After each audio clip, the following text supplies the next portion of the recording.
इस बार जो हमारी सीट आएगी वो 150 प्लस सीट आएगी।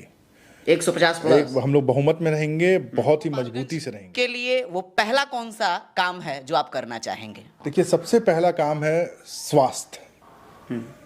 स्वास्थ्य में जैसे क्या कमी हमारे है? प्रधानमंत्री हैं तो जो गुजरात में लोगों को रोजगार देना चाहते हैं वो बिहार में क्यों नहीं दे हुआ है गुजरात जाने के लिए? शायद मालूम होगा आपको, शायद बसें भी थावे से ट्रेन चालू हुआ है, इकलौता ट्रेन जो कि गुजरात जाएगी। अच्छा, गुजरात भैया क्यों जाएंगे? हमको कलकत्ता जाना है, हमको दिल्ली जाना है थावे से। हम गुजरात। अभी हमारे साथ आरजेडी के युवा नेता मोहित गुप्ता जी जुड़ गए हैं और ये गोपालगंज विधानसभा से यहाँ के लिए प्रबल दावेदार हैं और इनका नाम काफ़ी चर्चा में भी चल रहा है। हम इनसे जानेंगे कि अगर पार्टी इन पर भरोसा करती है तो गोपालगंज के जनता के लिए ये क्या करने वाले हैं और गोपालगंज में वो कौन सा सबसे पहला कार्य है जो इनके द्वारा किया जाएगा। वैसे तो युवाओं में इनका काफ़ी क्रेज है क्योंकि इनका अंदाज ही अलग है। इसके पहले अभी आपने कुछ ही दिन पहले तेजस्वी यादव का एक वीडियो वायरल हो रहा था जो कि सड़कों पर कुछ बच्चों के साथ डांस कर रहे थे। ठीक उसी प्रकार मोहित गुप्ता जी भी शायद किसी अखाड़े में वो गए थे और इनका भी वीडियो काफ़ी लोगों ने देखा था, ये भी डांस कर रहे थे। तो हम जानेंगे। सबसे पहले बहुत बहुत स्वागत है सर आपका। नमस्कार, धन्यवाद बहुत बहुत। सर, आप गोपालगंज से प्रबल दावेदार हैं आरजेडी के, तो क्या लगता है आपको पार्टी आप पर भरोसा करेगी? दावेदारी नहीं कर रहे हैं, पार्टी का कार्य कर रहे हैं। पार्टी का कार्य कर रहे हैं। पार्टी का कार्य कर रहे हैं। पार्टी का जैसा इंस्ट्रक्शन होता है, जैसा हमारे जिला अध्यक्ष का इंस्ट्रक्शन होता है कि क्षेत्र में जाइए या तेजस्वी जी के कार्यकाल के बारे में बताइए जो 17 माह उन्होंने कार्य किया है। साथ साथ जो वोट चोरी हुआ है उसके बारे में लोगों को आगाह कराइए, उनके नामों को ऐड कराइए।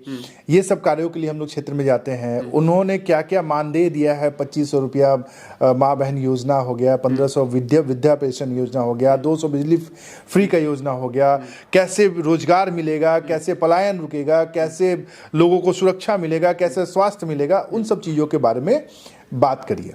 अच्छा, अभी आपने कहा 200 यूनिट बिजली फ्री, कई सारी चीज़ों की बात करी जो तेजस्वी जी ने जो पहले कहा था, नीतीश कुमार उसको लागू करते जा रहे हैं। इसको कैसे देख रहे हैं आप? क्लास में जो पढ़ने वाला तेज बच्चा होता है और जो दूसरा बच्चा होता है जो थोड़ा कमजोर होता है, जब नकल करता है तो वो दिमाग इतना तो लगाता है, इतना दिमाग उसके पास भी होता है और इतना दिमाग जरूर लगाता है कि पूरा नकल नहीं करता है। वही एनडीए की सरकार करिए, पूरा नकल नहीं करिए कि लोगों को लगे कि एकदम तेजस्वी जी का कॉपी उतार दिए हैं। इसलिए तेजस्वी जी ने 200 यूनिट बोला है, इन्होंने बोला कि हम 125 यूनिट। अरे भाई, देना था तो 200 दे देते। अब उसमें 125 यूनिट और 120 यूनिट और 250 यूनिट और 2.5 का लगाने की क्या जरूरत है? यानी कि जो ये कंप्लीट तेजस्वी जी का ही आइडिया है जो एनडीए चुरा रही है। अभी देखा ही जा रहा है कि बिहार में पलायन है, बेरोजगारी है, ये किसी से छुपा नहीं है और 20 साल से नीतीश जी सत्ता में बैठे हुए हैं। इस पर आप क्या सोचते हैं? पलायन और बेरोजगारी के बारे में आप क्या सोचते हैं? पलायन ये बहुत ही बड़ा मुद्दा है और इसमें एक बड़ा अच्छा सा है कि ट्रेन चालू हुआ है गुजरात जाने के लिए। शायद मालूम होगा आपको, शायद बसें भी थावे से ट्रेन चालू हुआ है, इकलौता ट्रेन जो कि गुजरात जाएगी। अच्छा, गुजरात भैया क्यों जाएंगे? हमको कलकत्ता जाना है, हमको दिल्ली जाना है थावे से। हम गुजरात क्यों जाएं? क्यों जाए गुजरात? उसके पीछे सरकार की, एनडीए सरकार की मंशा समझिए, ताकि हम यहाँ से बंधुआ मजदूर बने और गुजरात में जाके रोजगार ढूंढे। यानी कि अच्छा, थावे से कलकत्ता के लिए ट्रेन तो नहीं है? नहीं है, गुजरात की है। गुजरात की है। क्यों है भैया गुजरात की?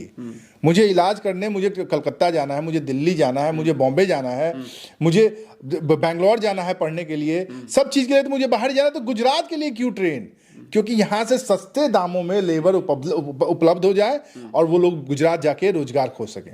मोहित गुप्ता जी एक नया आरोप लगा रहे हैं आप कि गुजरात। मैं नहीं लगा रहा हूँ, मैं आपको रेलवे के जो ये है ट्रेन हैं उसके बारे में बता रहा हूँ। जैसे गुजरात में बंधुआ मजदूर बन के हमारे बिहारी जाएंगे, आपने ये कहा। ये नहीं बोला, रोजगार के लिए जाएंगे हम। रोजगार, ये जब हमारे प्रधानमंत्री हैं तो जो गुजरात में लोगों को रोजगार देना चाहते हैं वो बिहार में क्यों नहीं दे रहे हैं? बिहार में देना चाहिए। क्यों नहीं दे सकते? यहाँ पे भी बहुत सारा जगह खाली है, आप चले जाइए, पूरा दे रहा है जादवपुर सड़क साइड में। जादवपुर के पीछे पूरा दियरा है, यहाँ से आपको चंपारण तक, तो वहां पे कुछ आप क्यों नहीं बैठा सकते? कोई फैक्ट्री क्यों गुजरात में आपके डेवलपमेंट करा रहे हैं? यानी कि वोट बिहार का और डेवलपमेंट गुजरात का, ये नहीं चलेगा। अब आप आते हैं तो देश के बारे में बात करते हैं, गोपालगंज के बारे में बात नहीं करते हैं। आते हैं तो यहाँ पे लालू जी के बारे में बात करते हैं, आप विकास की बात नहीं करते। ये कौन सी बात है? इसका मतलब लालू जी ने ज्यादा विकास कराया है।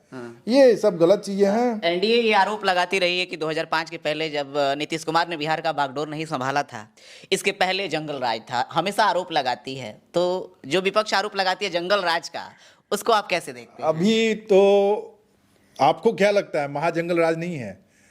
अभी तो हम लोग बहुत बड़ा है। आप ऐसे कहने से मत जाइए। आंकड़ा उठाइए, 2005 के पहले का आंकड़ा उठाइए, अभी 2025 का आंकड़ा उठाइए। दोनों में जमीन आसमान का फर्क है। क्राइम अभी बढ़ा है, पॉपुलेशन वाइज भी जोड़िएगा तो अभी क्राइम बढ़ा है।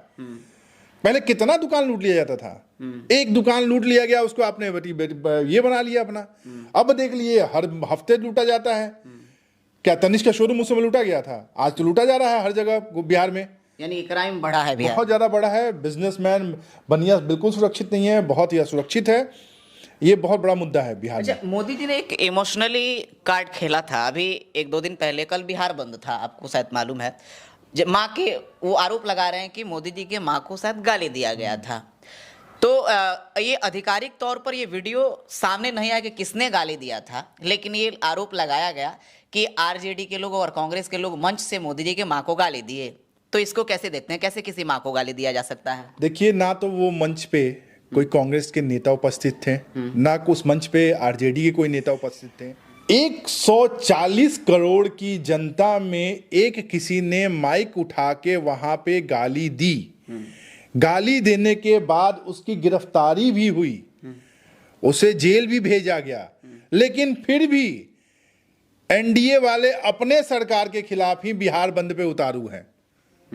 भाई उनकी सरकार है, सरकार ने उसको जेल भेज दिया। अब किस चीज की बंदी? बंदी भी क्या, तो सुबह 12 बजे तक जब दुकानें बंद रहती हैं, 10:30 बजे तक फोटो खिंचवाए, घर वापस लौट लिए, तो 10:30 बजे तक तो वैसे ही शहर में दुकान बंद रहती है यार। तो बिल्कुल विफल रहा। आपको लगता है सफल रहा तो बताइए, आप वीडियो फुटेज वगैरह कुछ दिखा दीजिए मुझे भी। अच्छा, अभी जिस जगह पर हम लोग बैठे हैं ये गोपालगंज विधानसभा है 101। हम गोपालगंज विधानसभा को लेकर के चर्चा करेंगे, क्योंकि हो सकता है पार्टी आप पर भरोसा करे तो गोपालगंज का ताज आपके ऊपर होगा, हो सकता है। अगर पार्टी आप पर भरोसा करती है तो गोपालगंज के लिए वो पहला कौन सा काम है जो आप करना चाहेंगे? देखिए, सबसे पहला काम है स्वास्थ्य। स्वास्थ्य में जैसे क्या कमी है यहाँ पे?